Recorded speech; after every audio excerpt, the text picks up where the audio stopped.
بسم الله الرحمن الرحيم ياسين والقرآن الحكيم إنك لمن المرسلين على صراط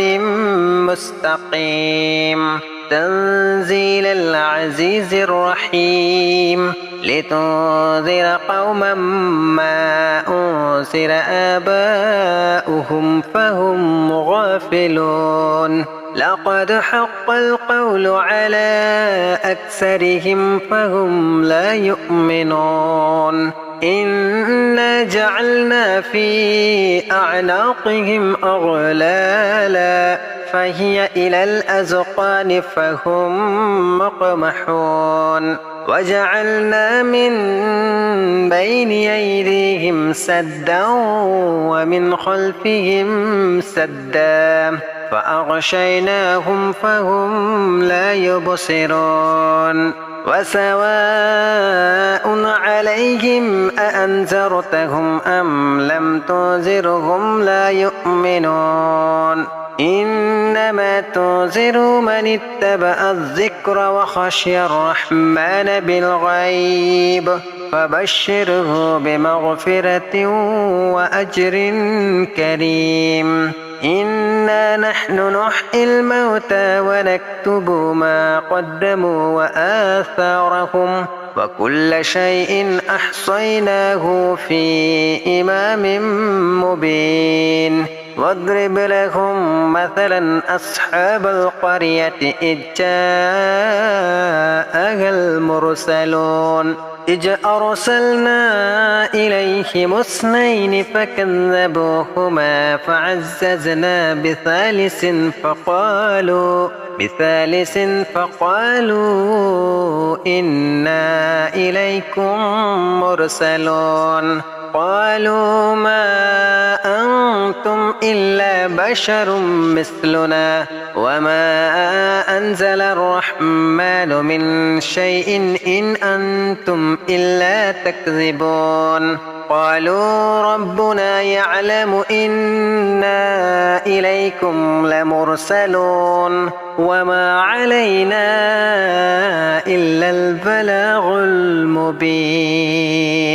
قالوا إنا تطيرنا بكم لئن لم تنتهوا لنرجمنكم وليمسنكم منا عذاب أليم قالوا طائركم معكم أئن ذكرتم بل أنتم قوم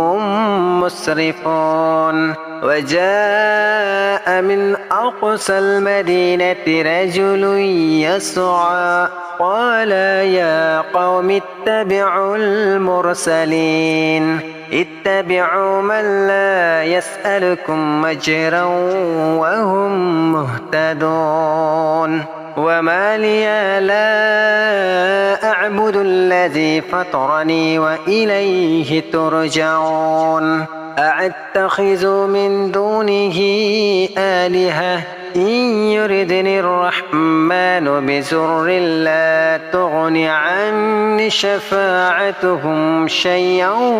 ولا ينقذون إني إذا لفي ضلال مبين إني آمنت بربكم فاسمعون قيل ادخل الجنة قال يا ليت قومي يعلمون بما غفر لربي وجعلني من المكرمين وما أنزلنا على قومه من بعده من جند من السماء وما كنا منزلين إن كانت إلا صيحة واحدة فإذا هم خامدون يا حسرة على العباد ما يأتيهم من رسول إلا كانوا به يستهزئون ألم يروا كم أهلكنا قبلهم من القرون أنهم إليهم لا يرجعون وإن كل لما جميع لدينا محضرون وآيات لهم الأرض الميتة أحييناها وأخرجنا منها حبا فمنه يأكلون وجعلنا فيها جنات من نخيل وأعناب وفجرنا فيها من العيون ليأكلوا من ثمره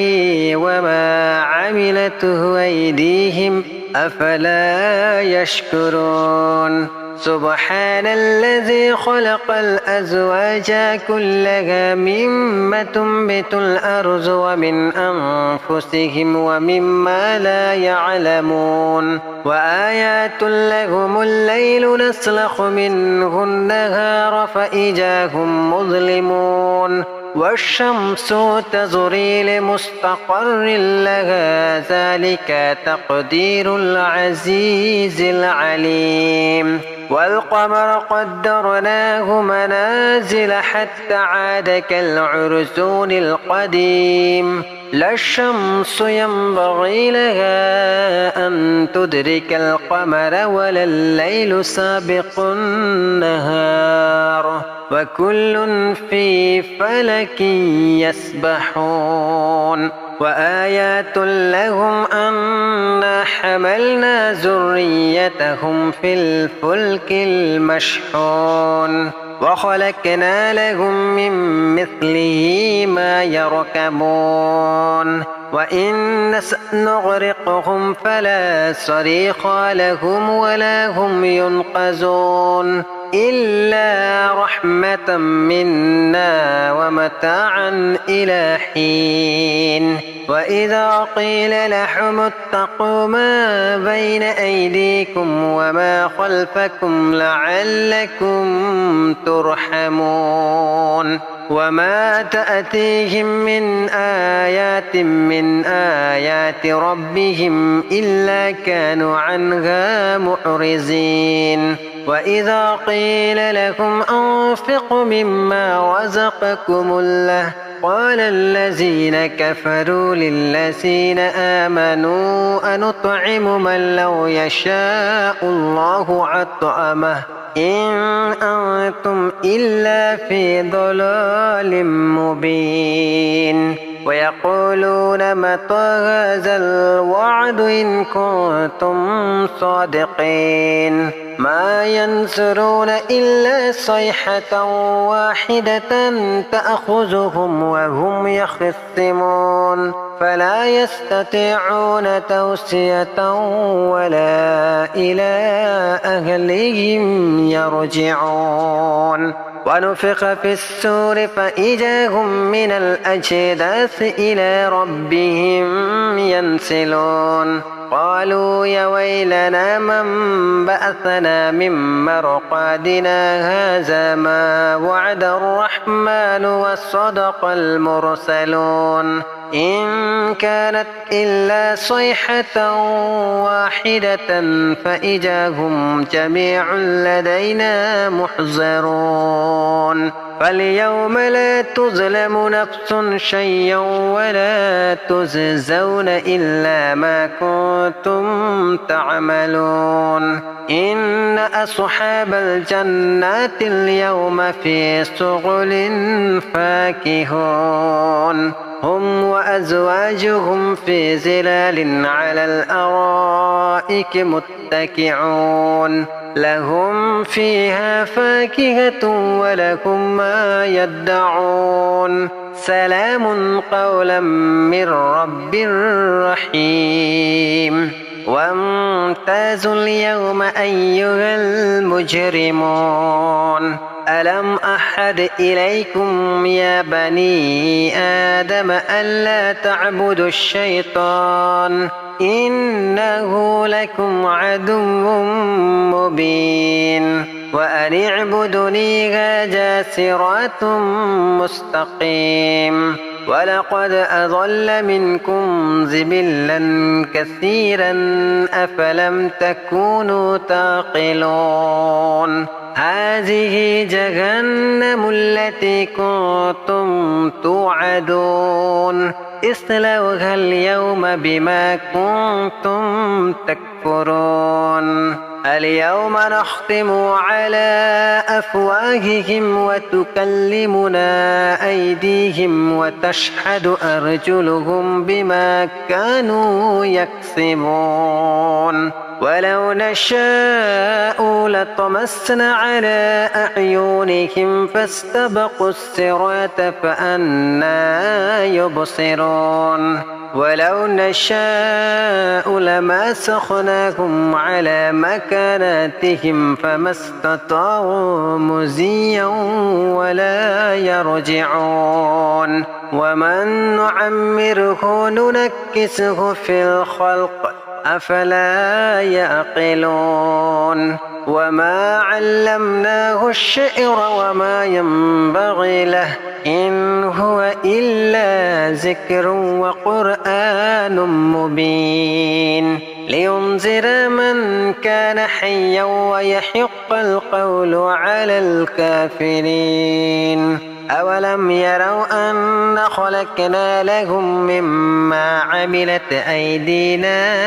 أنعاما فهم لها مالكون وذللناها لهم فمنها ركوبهم ومنها يأكلون ولهم فيها منافع ومشارب أفلا يشكرون واتخذوا من دون الله آلهة لعلهم ينصرون لا يستطيعون نصرهم وهم لهم جند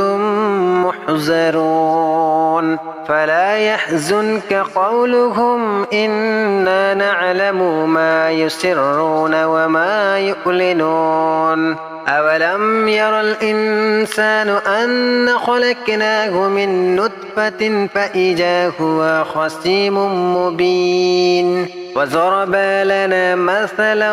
ونسي خلقه قال من يحيي العظام وهي رميم قل يحييها الذي أنشأها أول مرة وهو بكل خلق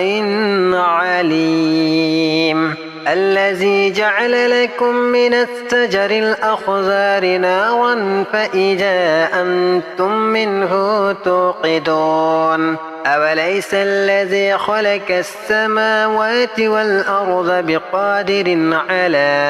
أن يخلق مثلهم بلى وهو الخلاق العليم إنما أمره إذا أراد شيئا أن يقول له كن فيكون فسبحان الذي بعاده ملكوت كل شيء وإليه ترجعون بسم الله الرحمن الرحيم الرحمن علم القرآن خلق الإنسان علمه البيان الشمس والقمر بحسبان والنجم والشجر يسجدان والسماء رفعها ووضع الميزان ألا تطغوا في الميزان وأقيموا الوزن بالقسط ولا تخسروا الميزان والأرض وضعها للأنام فيها فاكهة والنخل ذات الأكمام والحب ذو العصف والريحان فبأي آلاء ربكما تكذبان خلق الإنسان من صلصال كالفخار وخلق الجن من مارج من نار فبأي آلاء ربكما تكذبان رب المشرقين ورب المغربين فبأي آلاء ربكما تكذبان مرج البحرين يلتقيان بينهما برزخ لا يبغيان فبأي آلاء ربكما تكذبان يخرج منهما اللؤلؤ والمرجان فبأي آلاء ربكما تكذبان وله الجوار المعشعات في البحر كالأعلام فبأي آلاء ربكما تكذبان كل من عليها فان ويبقى وجه ربك ذو الجلال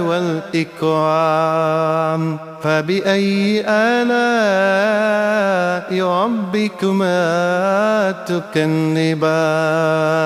يسأله من في السماوات والأرض كل يوم هو في سآن فبأي آلاء ربكما تكذبان سنفرغ لكم أيها الثقلان فبأي آلاء ربكما تكذبان يا معشر الجن والإنس إن استطعتم أن تنفذوا من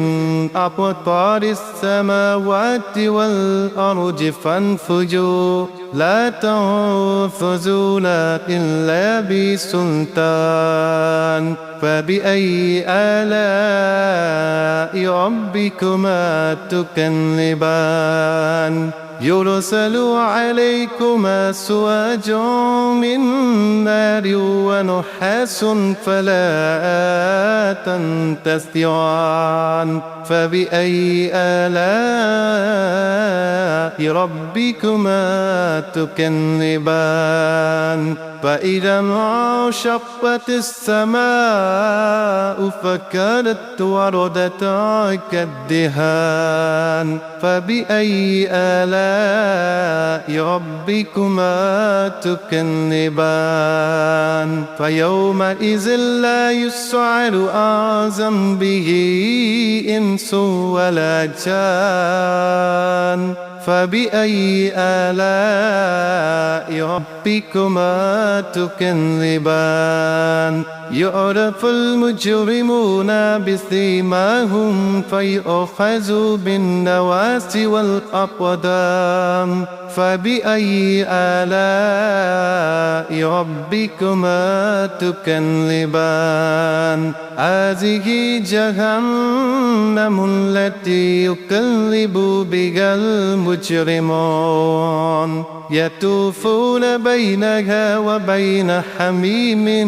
آن فبأي آلاء ربكما تكذبان ولمن خاف مقام ربه جنتان فبأي آلاء ربكما تكذبان ذواتا أفنان فبأي آلاء ربكما تكذبان فيهما عينان تجريان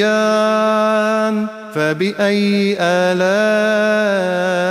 ربكما تكذبان فيهما من كل فاكهة زوجان فبأي آلاء ربكما تكذبان متكئين على فرش مطائنها من استبرق وجنى الجنتين دان فبأي آلاء ربكما تكذبان فيهن قاصرات الطرف لم يطمثهن إنس قبلهم ولا جان فبأي آلاء ربكما تكذبان كأنهن الياقوت والمرجان فبأي آلاء ربكما تكذبان هل جزاء الإحسان إلا الإحسان فبأي آلاء ربكما تكذبان ومن دونهما جنتان فبأي آلاء ربكما تكذبان مدهامتان فبأي آلاء ربكما تكذبان فيهما عينان نضاختان فبأي آلاء ربكما تكذبان فيهما فاكهة ونخل ورمان فبأي آلاء ربكما تكذبان فيهن خيرات حسان فبأي آلاء ربكما تكذبان حور مقصورات في الخيام فبأي آلاء ربكما تكذبان لم يطمثهن إنس قبلهم ولا جان فبأي آلاء ربكما تكذبان متكئين على رفرف خضر وأبقار إحسان فبأي آلاء ربكما تكذبان تبارك اسم ربك ذي الجلال والإكرام.